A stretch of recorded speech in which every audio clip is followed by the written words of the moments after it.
Section 1.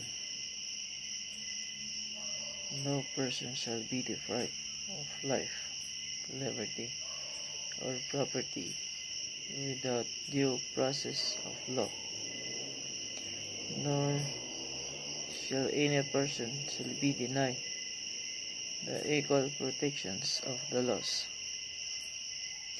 Section 2. The right of the people to be secured in their persons, houses, papers, and effects against unreasonable searches and seizures of whatever natures and for any purpose shall be inviolable, and no search warrant or warrant of arrest shall issue except upon probable cause to be determined personally by the judge after the examinations under oath or affirmations of the complainant and the witnesses he may produce, and particularly describing the place to be searched and the persons or things to be seized. Section 3. The privacy of communications and correspondence shall be inviolable except upon lawful order of the court, or when public safety or order requires otherwise as prescribed by law. Section 4. No law shall be passed abridging of freedom of speech, of expressions, or of the press, or the right of people peaceably to assemble the petitions the government for redress of grievances.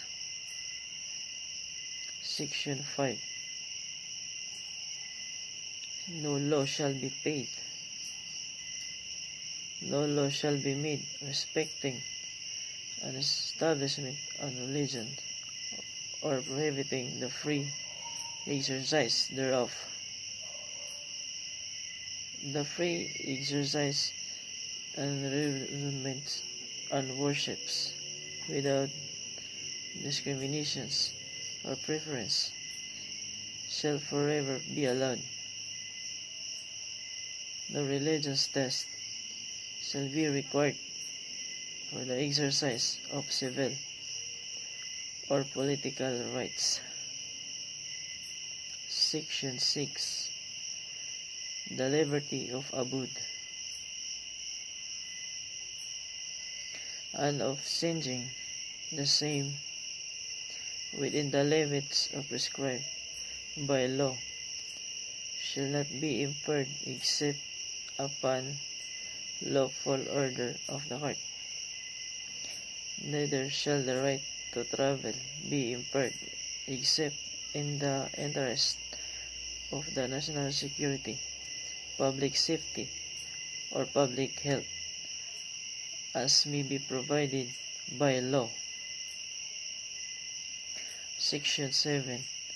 The right of people to informations of matters of public concerns to be recognized, access the official records and the documents and papers pertaining the official acts, transactions, or decisions, as well as to government research data, use as basis for policy development shall be upward the decisions subject to such limitations as may be provided by law. Section 8. the right of people, including as employed in the public and private sector, to forms as union, associations, or societies for purpose not contrary law shall not be abridged. Section 9. Private property shall not be taken for public use without just compensation. Section 10. No law impairing the obligations of contracts shall be passed. Section 11. Free access to the courts and quasi-judicial bodies and adequate legal assistance shall not be denied to any persons by reasons of poverty. Section 12. Any persons under investigation for the commissions of an offense shall have the right to be informed of his right to remain silent and to have competent and independent counsel, preferably of his own choice. If the persons cannot afford the service of counsel, he must be provided by the one. These rights cannot be waived except in writing and in the presence of counsel.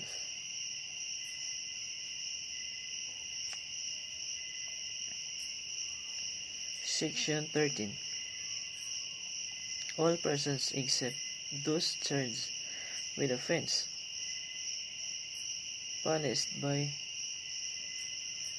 punishable by reclusion perpetua when evidence of guilt is strong shall be for conviction